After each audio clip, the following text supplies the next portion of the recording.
윤석열 당선인의 대통령직 인수위원회가 오늘 현판식을 열고 공식 출범합니다. 인수위원들은 대통령 집무실 이전 후보군인 광화문 외교부 청사와 용산 국방부 청사 두 곳을 현장 점검하고 이르면 이번 주말 최종 결정할 예정입니다. 어젯밤 9시까지 전국에서 39만여 명의 코로나19 신규 확진자가 나와 오늘 0시 기준으로는 40만 명이 넘을 걸로 보입니다. 정부는 오늘 다음 주 월요일부터 적용될 새 거리두기 조정안을 발표합니다. 사적 모임 인원만 8명으로 늘어날 가능성이 큽니다. 광주 아파트 붕괴 사고 시공사인 현대산업개발 관계자 3명이 업무상 과실치사상과 건축법 위반 등의 혐의로 구속됐습니다. 하청업체 현장 소장 등 2명에 대해서는 다음 주에 구속 여부가 결정됩니다. 금요일인 오늘 전국 대부분 지역이 흐린 가운데 비나 눈이 내릴 것으로 보입니다. 서울, 경기와 강원 영서에 내리던 비는 대부분 오전 중에 그쳤다가 오늘 저녁부터 다시 내리기 시작하겠고 지역에 따라 내일 밤까지 이어지는 곳도 있겠습니다.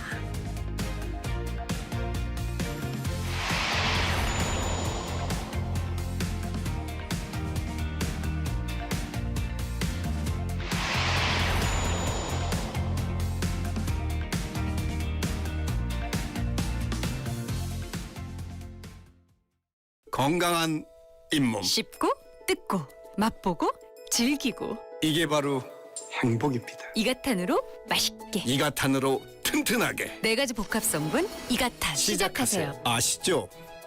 이가탄.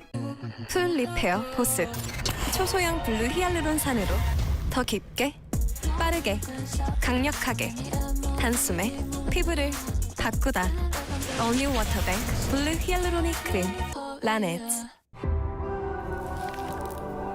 철이 세상을 진화시킬 때 환경도 함께 지켜주는 내일.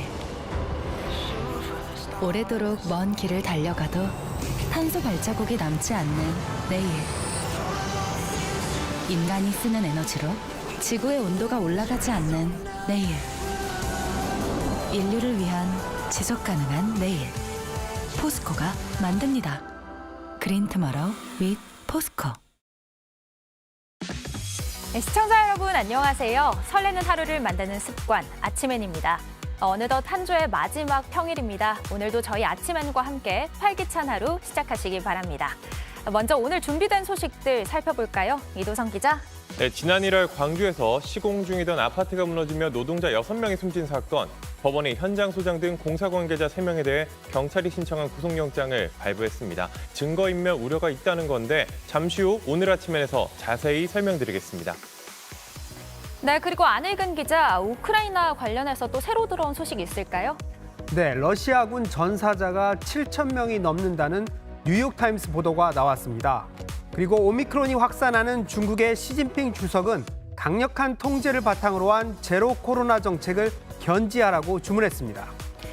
네, 자세한 내용 잠시 뒤에 전해드리도록 하고요. 오늘 아침엔 라이프는 개봉 영화 소식 알려드리겠습니다.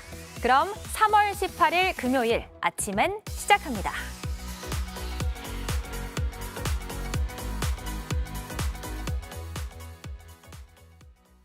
대통령직 인수위원회가 오늘 현판식을 열고 본격적인 인수 업무에 들어갑니다. 대통령 집무실 이전 후보지는 광화문 외교부 청사와 용산 국방부 청사 두 곳으로 추려졌습니다. 인수위원들이 오늘 이 두 곳을 모두 찾아 현장을 점검한 뒤 이르면 이번 주말 최종 결정할 걸로 보입니다. 강희연 기자입니다. 윤석열 당선인은 청와대 이전 부지를 외교부 청사와 국방부 청사 두 곳 중에서 정하겠다고 했습니다. 어제 인수위원들과 1시간 넘게 논의한 끝에 이같이 결정했습니다. 인수위 관계자는 윤 당선인이 국민들과 소통할 수 있고 국민들의 불편을 최소화해야 한다고 했다고 밝혔습니다. 오늘 오후 2시부터는 기획조정, 외교안보 분과 인수위원들이 두 곳의 현장을 방문해 점검에 나설 계획입니다. 이 내용을 토대로 이르면 이번 주말 윤 당선인이 직접 최종 부지를 발표할 걸로 보입니다. 내부적으로는 용산에 위치한 국방부 청사에 무게가 더 쏠립니다. 군사시설로 사용된 만큼 보안 장비도 갖췄고 헬기 시설과 지하 벙커도 있기 때문입니다. 다만 기존에 있던 국방부가 합참이나 정부과천 청사 등으로 기능이 분산될 가능성이 높은데 이 때문에 안보 공백이 우려된다는 지적도 나옵니다. 이런 어떤 안보 자산들이 일단 대부분 무능화된다. 그다음에 국방부가 어딘가로 가서 지금과 같은 기능 수행을 하려면 제 생각에는 수천억 예산 듭니다. 게다가 국방부 청사 또한 일반 시민들의 접근이 어려워 또 다른 구중궁궐이 될 수 있다는 우려도 제기됩니다. 청와대까지 직접 나서 윤 당선인의 주장을 맞받았습니다. 대통령께서 찾으시면 뭐 1분 안에 대통령을 뵐 수 있는데 이 집무실과 비서동이 멀리 떨어져 있어서 그런 효율을 높이기 위해서 이전한다라고 하는 그런 논리는 아마 어디서 나왔는지는 모르지만 이런 가운데 인수위는 오늘 오전 현판식을 진행합니다. 인수위원 24명과 인수위 대변인단 인선 등을 마무리 짓고 본격적인 업무에 들어가는 겁니다. 인수위는 당선인 취임 하루 전인 오는 5월 9일까지 가동됩니다. JTBC 강연입니다. 어젯밤 9시까지 전국에서 39만여 명의 코로나19 신규 확진자가 나와 오늘 0시 기준으로는 40만 명이 넘을 걸로 보입니다. 이틀 사이에 무려 100만 명이 코로나에 새로 감염됐습니다. 이런 가운데 정부는 오늘 사회적 거리두기 조정안을 발표하는데요. 영업시간은 지금과 같이 밤 11시까지로 유지하고 모임 인원만 8명으로 늘릴 것으로 보입니다. 유미애 기자입니다. 어제 정부가 밝힌 코로나 사망자 수는 429명입니다. 하루 만에 265명 증가했습니다. 지금까지 사망자 수가 최대 200명대를 벗어나지 않았던 것을 감안했을 때 증가폭이 심상치 않습니다. 사망자 중 코로나19 또는 폐렴이 원인인 경우는 전체의 92%로 대부분입니다. 방역당국이 다음 주쯤이면 위중증 환자 수가 1,800명을 넘을 것으로 전망한 만큼 일부 지역에서 병상 부족 우려도 나옵니다. 정부는 중환자 병상을 65% 정도 쓰고 있다고 했지만 실제로는 더 많이 차 있다는 게 현장의 목소리입니다. 중증으로 넘어갈 사람들이 미리 중환자실에 들어가 있는 경우들도 있고 다른 기저질환 때문에 중환자 병상을 계속 차지하고 계시는 경우들도 있거든요. 이런 가운데 정부는 오늘 사회적 거리두기 조정안을 발표합니다. 다음 주 월요일부터 적용되는데 영업시간은 밤 11시까지로 유지하고 모임 인원만 8명으로 늘릴 것으로 보입니다. 영업시간을 자정까지 늘리는 방안도 검토했지만 최근 확진자가 급증하면서 완화폭을 줄인 것으로 전해집니다. 한편 어제 저녁 9시까지 확진자 수는 39만 3천여 명으로 집계됐습니다. 오늘 0시 기준 신규 확진자는 40만 명을 넘길 전망입니다. 방역당국은 오미크론의 유행의 정점 시기가 예측보다도 늦춰질 것이라는 전망을 내놨습니다. 당초 다음 주 월요일은 23일쯤이면 확진자 증가세가 꺾일 걸로 봤지만 정점 기간이 이달 말까지 이어질 수 있습니다. JTBC 유미입니다. 조 바이든 미국 대통령이 우리 시간으로 오늘 오후 늦게 시진핑 중국 국가주석과 전화 통화를 할 예정입니다. 러시아가 우크라이나를 침공한 뒤로 첫 접촉인데 중국이 러시아를 지원하려는 움직임에 대해 바이든 대통령이 직접 경고할 걸로 보입니다. 홍희정 특파원입니다. 미국과 중국 두 정상이 4개월 만에 전화 통화를 하기로 했습니다. 지난해 11월 15일 화상 정상회담 이후 처음입니다. 최대 화두는 우크라이나 전쟁입니다. 미 국무부는 중국이 러시아에 군사적으로나 경제적으로 지원을 하지 못하도록 막는 것이 주요 대화 내용이 될 것이라고 밝혔습니다. President Biden will be speaking to President Xi tomorrow and will make clear that China will bear responsibility for any actions it takes to support Russia's aggression, and we will not hesitate to impose costs. 앞서 제이크 설리반 백악관 국가안보보좌관도 지난 14일 이탈리아 로마에서 양제칠 중국 공산당 정치 국원을 만나 중국이 러시아의 군사적 지원이나 경제 제재를 위반하는 지원을 할 경우 중대한 결과에 직면할 것이라고 밝힌 바 있습니다. 대만 문제와 함께 북한의 이딴 도발 행위 외 긴장감이 높아진 한반도 상황도 주요 의제로 꼽힙니다. 이런 가운데 슬로바키아를 방문 중인 로이드 오스틴 미 국방장관은 미국이 우크라이나 영공에 대한 비행 금지 구역을 설정할 계획이 없다고 밝혔습니다. 미군이 우크라이나에서 싸우지 않을 것을 강조한 겁니다. We've also stated that enforcing a no-fly zone actually means that you're in combat. You're in a fight with Russia. 그러면서도 우크라이나 지원에는 최선을 다하겠다고 설명했습니다. Having said that, we'll do everything within our power to support Ukraine in their efforts to defend their territory. 이어 나토가 대응군을 가동할 경우 미군은 유럽에 더 많은 병력을 배치할 준비가 돼 있다고 말했다고 러시아 언론이 보도했습니다. 로스앤젤레스에서 JTBC 홍희정입니다. 지난 1월이었죠. 광주에서 공사 중이던 아파트가 무너지는 초유의 사고가 벌어졌습니다.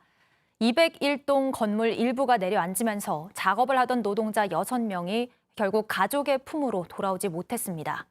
공사 관계자들에 대한 법원의 판단이 내려졌는데요. 오늘 아침엔 이도성 기자와 함께 자세한 내용 살펴보겠습니다.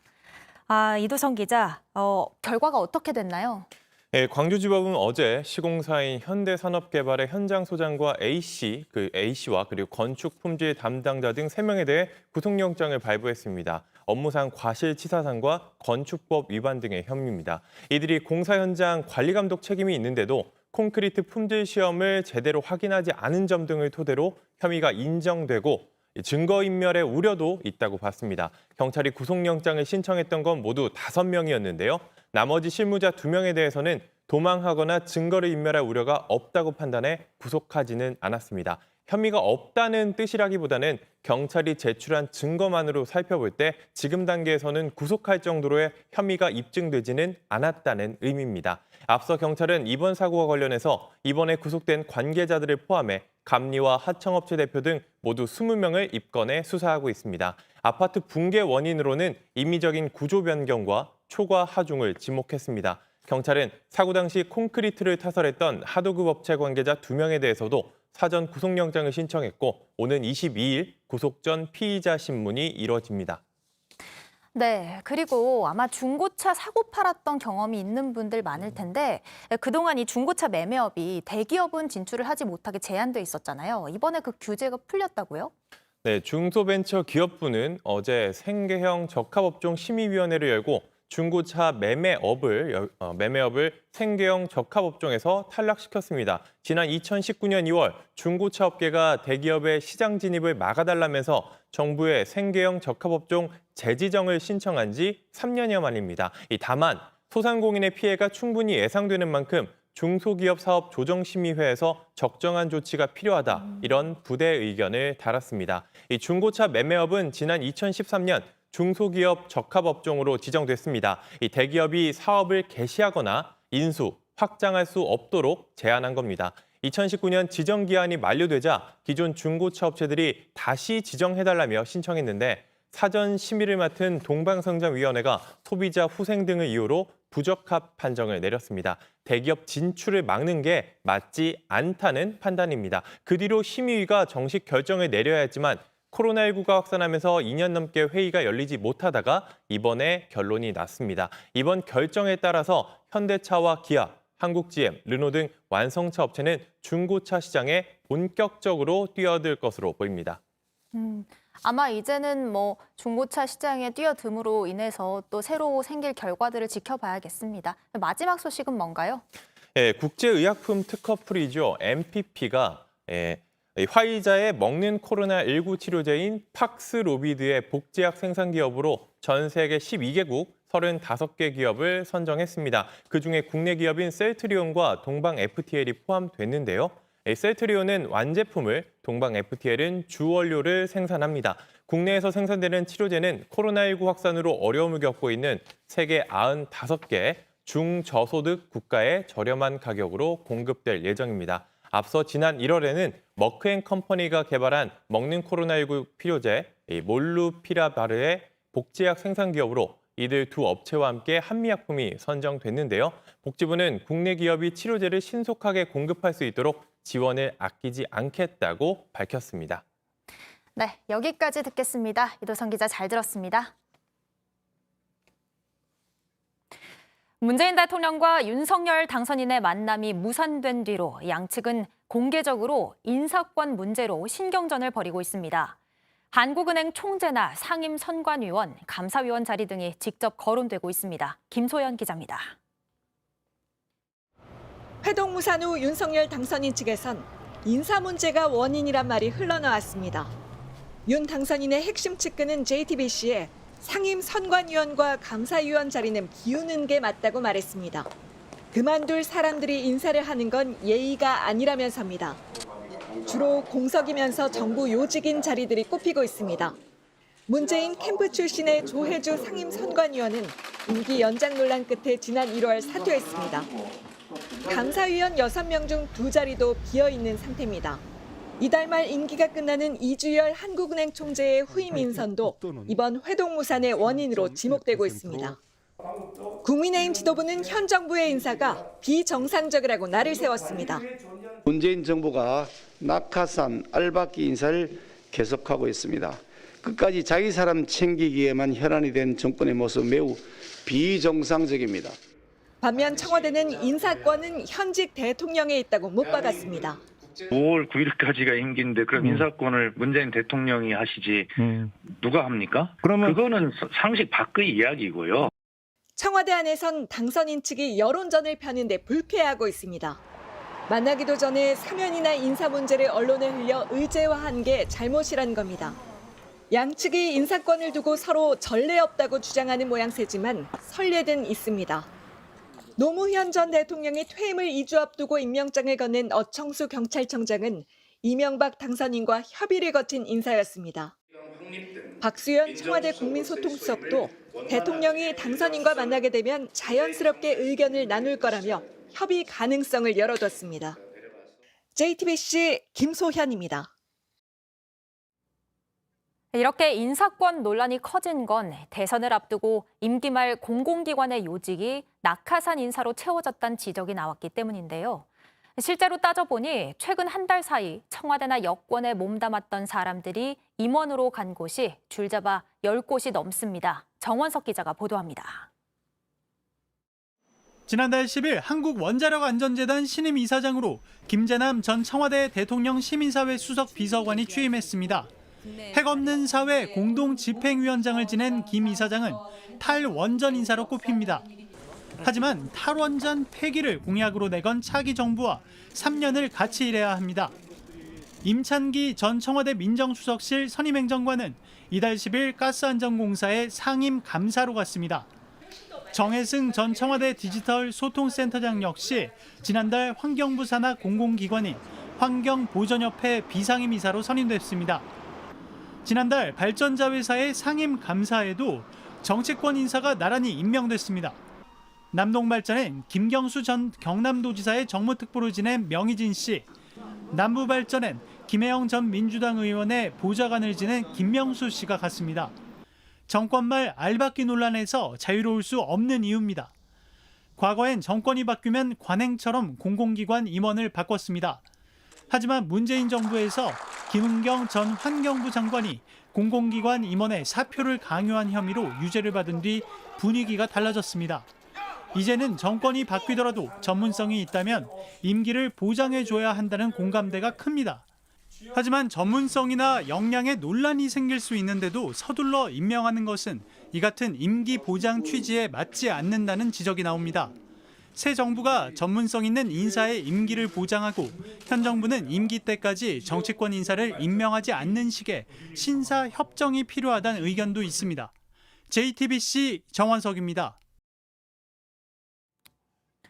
계속되는 코로나19 확산세 가운데 이른바 샤이 오미크론 확진자도 많아지고 있습니다.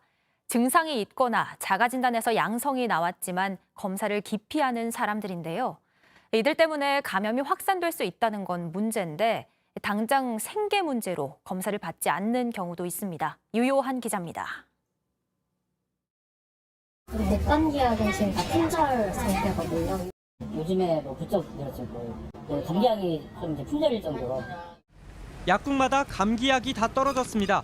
상비약을 사러 온 손님도 있지만 그렇지 않은 경우도 있습니다. 기침이 난다, 약을 달라. 본인은 코로나 확진은 아닌데 그냥 목이 아파서 산다라고 이렇게 하시니까 전화를 해도 별로 의미가 없어요. 증상이 있어도 코로나 검사를 받지 않는 이른바 샤이 오미크론 확진자가 많아진 겁니다. 병원도 사정은 마찬가지입니다. 들어오는 환자를 일일이 확인하기 어려워 방역망에 구멍이 뚫리고 있습니다. 열도 안 나고 호흡기 증상도 없다고 해서 들어가 봤더니 환자가 열이 나고 목 통증이 있고 딱 전형적인 코로나 증상이에요. 못 들어오니까 검진만 했다. 미안하다. 특히 당장 가게 문을 닫아야 하는 일부 자영업자를 비롯한 서민들이 확진 판정을 걱정하고 있습니다. 코로나 걸려도 딱히 아무런 후속 조치가 없다고 하니까 만약에 코로나에 걸려도 이제 정부에서 아무것도 해주지 않는다면 굳이 뭐 해야 될까. 확진자들이 맘 놓고 쉴 수 없는 여전한 분위기도 한 몫을 하고 있습니다. 분명히 코로나 증상이 있는 것 같았는데 일을 쉬게 되면 직장 업무에 차질이 생기기 때문에 본인이 하지 않더라고요, 검사를. 하지만 오미크론 변이가 폭증하면서 최대 24만 원이던 코로나 확진자 생활지원금은 10만 원으로 줄었습니다. JTBC 유요한입니다. 새 학기가 시작된 지 이제 2주가 지났습니다. 처음 우려했던 것보다 상황이 더 좋지 않아 보이는데요. 학생과 교직원 100명이 확진된 학교도 있습니다. 성화선 기자입니다. 수업을 마친 학생들이 하나둘 나옵니다. 이 학교에서는 최근 이틀 동안 학생과 교직원 100명이 확진됐습니다. 갑자기 늘어난 감염에 2개 학년은 원격 수업으로 돌렸습니다. 매일매일 쏟아지는 확진 소식에 학부모들은 불안합니다. 보호받을 수 있는 방법도 없고 제가 임의로 안 보냈던 적은 있어요. 불안하죠. 근데 계속 안 보낼 수 있는 게 또 방법은 아니니까. 또 다른 학교의 운동장에서는 학생들이 줄을 서서 PCR 검사를 받습니다. 학교로 찾아가는 이동형 PCR 검사소입니다. 재학생의 약 10%가 감염된 것으로 확인되면서 나머지 학생들도 선제 검사를 받는 겁니다. 이번 달 첫 주에만 27만 명, 지난주에는 33만 명의 학생이 확진되면서 개학 이후 2주 동안 약 60만 명이 감염됐습니다.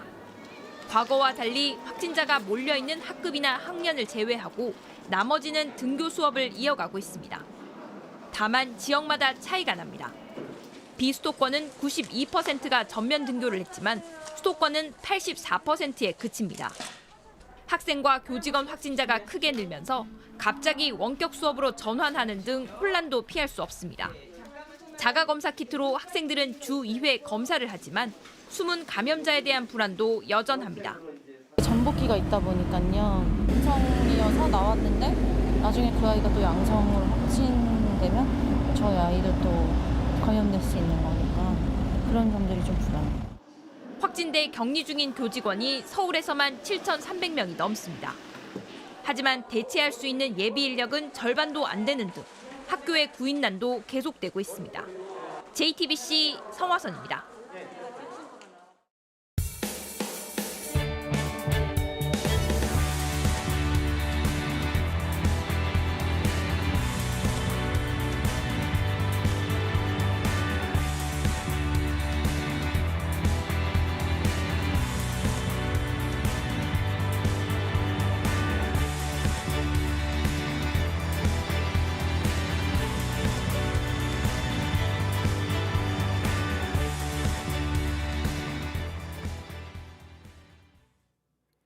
밤사이 핵심 국제 뉴스를 짚어드리는 아침엔 월드입니다. 오늘도 국제 외교안보 심층 취재를 맡고 있는 안일근 기자가 나와 있습니다.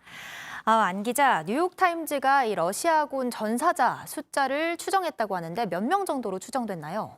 네, 미 정보 당국에서 추정한 숫자를 보도했는데요. 예. 우크라이나를 침공한 지 3주도 안 됐지만 7,000명 이상이 숨졌다고 전했습니다. 이 같은 숫자는 2차 세계대전 당시 미군이 일본군과 싸운 서태평양 2호섬 전투 때 36일 만에 7,000명이 숨진 속도보다도 빠르고 20년간 이라크와 아프가니스탄 전쟁에서 전사한 미군 숫자보다 더 많다고 했습니다. 전사자 숫자를 추정한 방법도 공개했는데요. 예를 들어 미 정보기관은 러시아 탱크 한 대에 몇 명이 타고 있는지 알기 때문에 대전차 미사일에 맞아 불타는 러시아 탱크 영상들을 보면 전사자 숫자를 어느 정도 추정할 수 있다는 겁니다.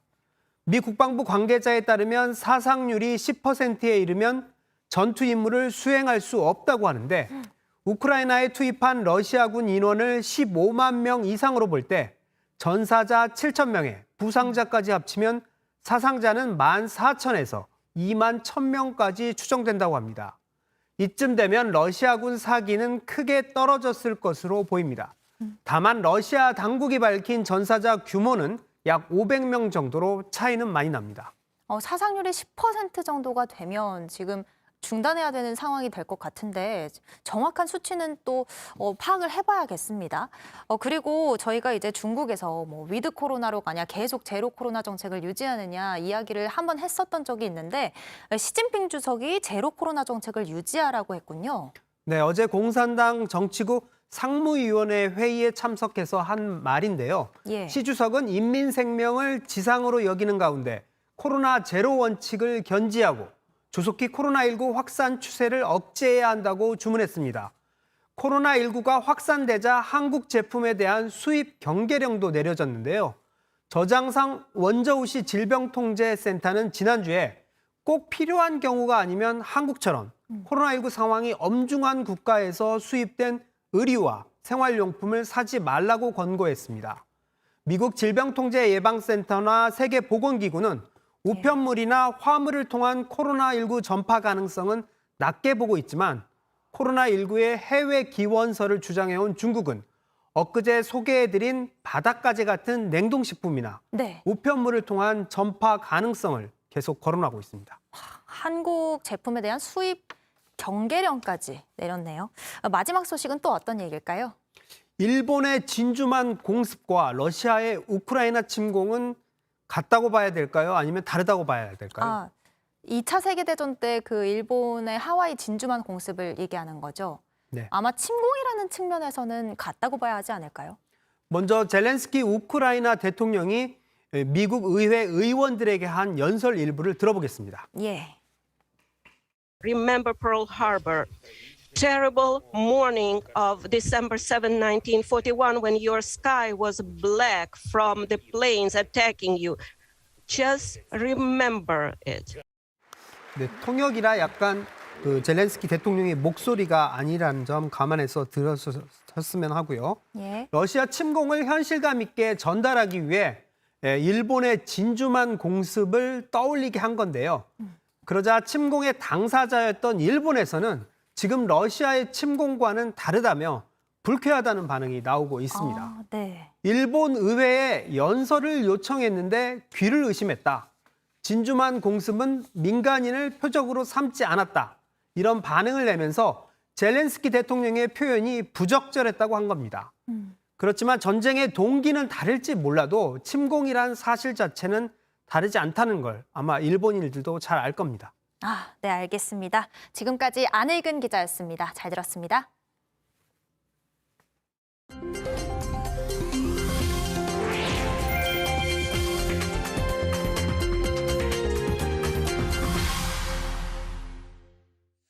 시뻘건 화염과 검은 연기가 무섭게 뿜어져 나옵니다.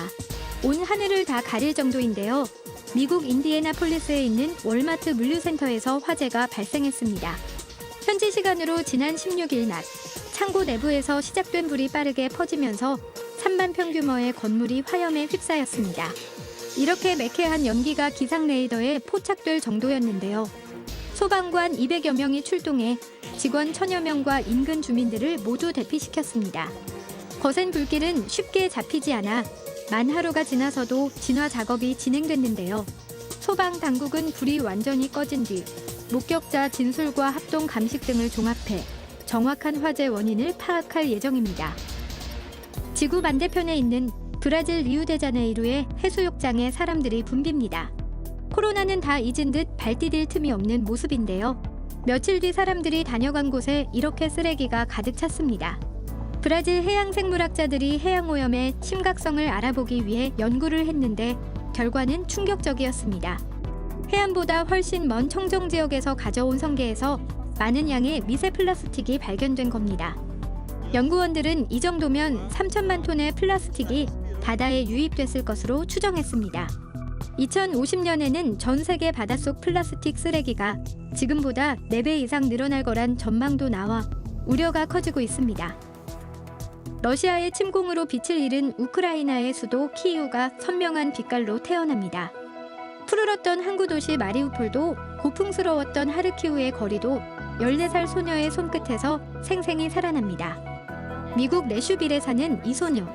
그림을 자신의 소셜미디어를 통해 판매한 뒤 수익금 전액을 우크라이나 어린이들을 위해 기부했습니다. 평화를 위해 붓을 무기로 든 이 소녀, 그 마음이 참 대견하네요. 지금까지 AI가 픽한 세상, 제나가 전해드렸습니다. 정부 산하 연구기관에서 일하다 백혈병으로 숨진 화학연구원 2명에 대해서 산업재해가 인정됐습니다. 2년 넘는 조사 끝에 연구원들이 벤젠 같은 발암물질에 오랜 기간 노출됐을 가능성이 크다고 본 겁니다. 박지영 기자입니다. 중소기업을 지원하는 정부 산하 한국생산기술연구원입니다. 2018년엔 김모 연구원, 2019년엔 조모 연구원이 잇따라 백혈병으로 숨졌습니다. 모두 화학 분야 연구를 담당했습니다. 이들의 연구 과제를 살펴보면 벤젠, 포르말데히드 같은 화학 물질에 노출됐던 것으로 보입니다. 벤젠은 대표적인 발암 물질로 백혈병에 걸린 삼성 반도체 노동자들도 벤젠을 다뤘습니다. 하지만 김모 연구원의 생전 사진을 보면 마스크 없이 실험을 하거나 실험 가운에 오염 물질이 튀기도 했습니다. 이 연구원의 작업 환경 측정 결과 보고서에는 보호구 착용이 미흡하다는 지적이 해마다 반복됐습니다. 유족들은 지난 2019년 근로복지공단에 산업재해를 신청했습니다. 2년이 넘는 조사 끝에 최근 승인 판정을 받았습니다. 실험실은 이미 없어졌지만 관련 자료와 동료 연구자의 증언을 바탕으로 벤젠과 같은 발암물질에 노출됐을 가능성이 크다고 판단했습니다. 이 실험 환경에서 노출된 화학물질이 어느 정도 이제 파악할 수가 없는데 이 추정의 원칙을 적극적으로 적용해서 연구원 측은 안전한 연구 환경을 만들기 위해 개선 작업을 시행 중이라고 밝혔습니다. 현재 연구 종사자는 130만 명이 넘는 것으로 추정되지만 연구실 안전 실태는 제대로 파악되지 못하고 있습니다. 지난 1월 중대재해법이 시행됐지만 시민단체가 제기해온 백혈병 같은 직업성 암은 빠졌습니다. JTBC 박지영입니다.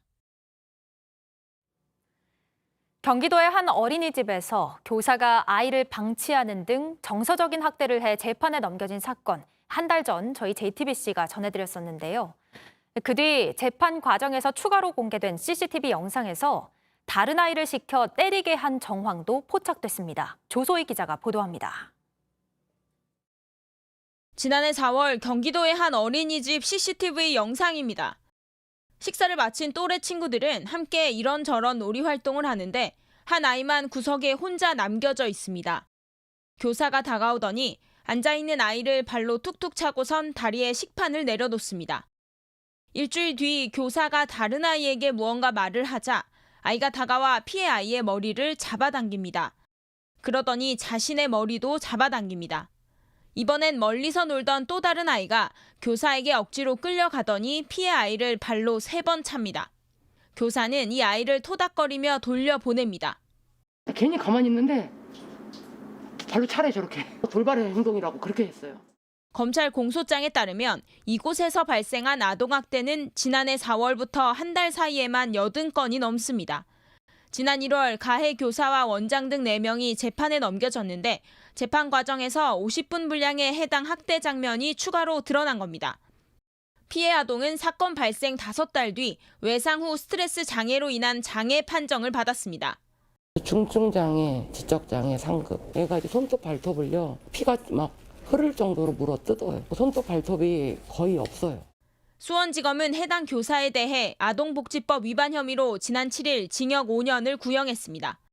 JTBC 조소입니다. 금요일 아침엔 라이프, 이번 주도 나원정 중앙일보 기자와 함께 개봉 영화 소식 살펴보겠습니다. 어서 오세요. 네, 안녕하세요. 네, 전 영국 왕세자비였던 이 다이애나 비의 전기 영화가 새로 나왔다고요? 네, 제목이 스펜서인데요. 결혼 전 성을 딴 제목입니다. 다이애나 비 하면은 그 영국 왕실의 가장 사랑받은 스타잖아요. 네. 이번에는 크리스틴 스튜어트가 그 역할을 맡았고요.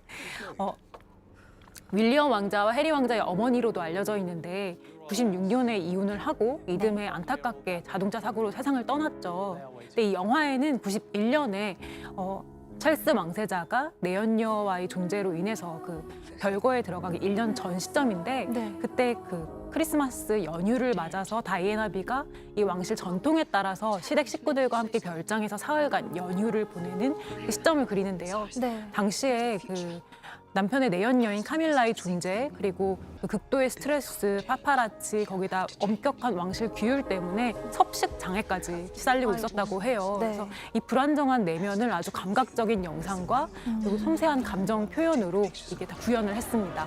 아무래도 저는 크리스틴 스튜어트가 이 트와일라잇의 이미지가 강해서 다이애나비랑 닮았을까 싶었는데 이렇게 화면을 보니까 또 변신을 하니까 좀 닮은 것 같아요. 네, 정말 이 화면 보고 정말 똑같이 재현을 했다는 그런 평가가 참 많았는데요. 네. 특히나 다이애나비 생전에 왕실 셰프였던 분이 진짜 다이애나비가 말하는 줄 알았다 이렇게 영화 보고 소감을 밝히기도 했어요. 네. 그래서 이 트와일라잇 시리즈로 유명한 크리스틴 스튜어트지만 그동안에도 거장 감독들의 영화에서 그 연기 영역을 넓혀왔거든요. 네. 이번 작품에서는 다이애나비의 그 생전의 자료들을 하나하나 다 살펴보고 그 생전 말투라든지 몸짓 같은 것들도 이렇게 생생히 구현을 했습니다.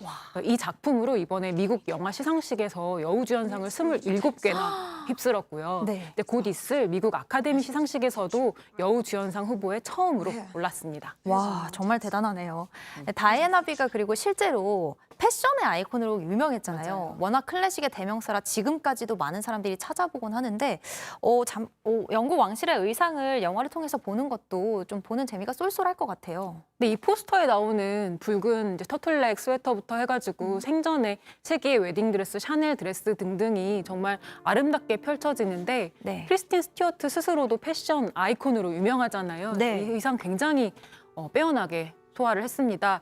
의상 자체는 작은 아씨들 그리고 안나 카레리나 등을 담당을 했던 제클린 듀런이 오스카상 2번이나 받았던 그런 의상 감독인데 이번 네. 작품 참여했습니다. 와, 여러모로 좀 볼거리가 많은 영화일 것 같습니다. 두 번째 영화는 또 어떤 작품일까요? 네, 이번에는 다큐멘터리 영화 가져왔어요. 네. 혹시 둔촌주공 길고양이 이주 프로젝트 들어보셨어요?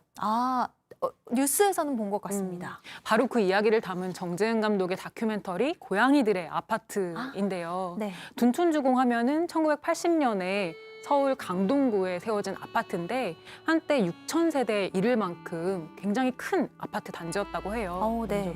재건축이 결정된 이후에는 아파트가 허물어지고 2019년 완전히 없어졌는데 그 전에는 고양이 천국으로도 불렸습니다. 아이고, 네. 네, 오래된 아파트에는 녹지가 참 넓잖아요. 거기서 나고 자란 고양이들이 수백 마리에 이르렀는데 온 아파트 주민들이 같이 키우는 반 집고양이처럼 살았다고 해요. 그래서 아파트 재건축 결정된 뒤에 이 주민들, 캣맘, 동물보호 활동가들이 힘을 합쳐서 같이 아파트 살던 250여 마리에 달하는 고양이들을 이주시키는 작전을 펼쳤는데 이 영화에는 2017년 5월에 주민들이 이사 나갈 때쯤부터 해서 그 이후에 아파트가 사라지기까지 2년 반이 담겼습니다. 그랬군요. 보는 내내 좀 고양이가 나오니까 기분 좋기도 하면서도 또 살 곳을 옮겨야 되는 이 좀 처참한 현실이 마음 아프기도 하고 이런 감정이 드는데 고양이는 사실 소통을 할 수가 없잖아요, 우리랑 말로. 그래서 아마 이주를 시키고 촬영을 하는 게 굉장히 어려웠을 것 같아요. 쉽지가 않죠. 네. 그리고 고양이는 촬영 약속을 할 수가 없잖아요. 네. 그래서 드론부터 해서 무인 카메라까지 총동원을 했고 핸드헬드 카메라 이렇게 손에 드는 카메라를 거의 땅을 기다시피 고양이 눈높이로 촬영을 해냈다고 합니다. 그리고 이 이주 과정도 쉽지가 않았는데 고양이들이 사람과 너무 친해서 경계를 안 할 경우에 해코지를 당할 위험이 있어서 네. 가정 입양을 시키기도 했고요. 대부분은 인근의 좀 더 안전한 지역으로 밥자리를 옮겨가면서 이주를 시켰다고 합니다. 그런데 고양이가 영역 동물이다 보니까 이제 떠나지 않으려고 하고 자꾸 돌아오려고 하는 거예요. 네. 그런 사례들이 좀 가슴이 아픈데 실제 이 다큐를 보면은 아파트 재건축이 부동산 가치도 있지만 생태계 하나가 허물어지고 바뀌는 일이라는 걸 다시 한번 생각해보게 만드는 그런 작품입니다. 저 꼭 한번 봐야겠어요. 저 고양이들이 아마 지금 다른 곳에서 새로운 곳에서 좀 행복하게 지내고 있지 않을까 싶습니다. 네, 지금까지 나원정 중앙일보 기자였습니다. 잘 들었습니다. 네, 감사합니다.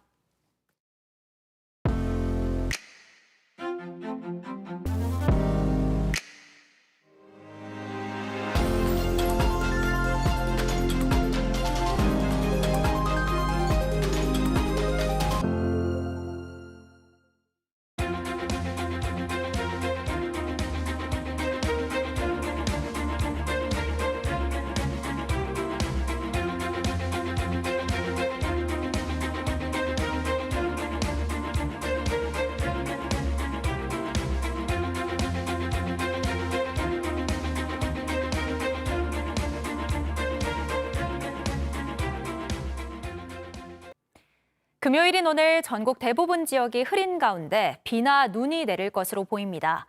서울과 경기 남부, 강원 영서 등에 내리던 비는 대부분 오전 중에 그쳤다가 오늘 저녁부터 다시 내리기 시작하겠고 지역에 따라서는 내일 밤까지 이어지는 곳도 있겠습니다.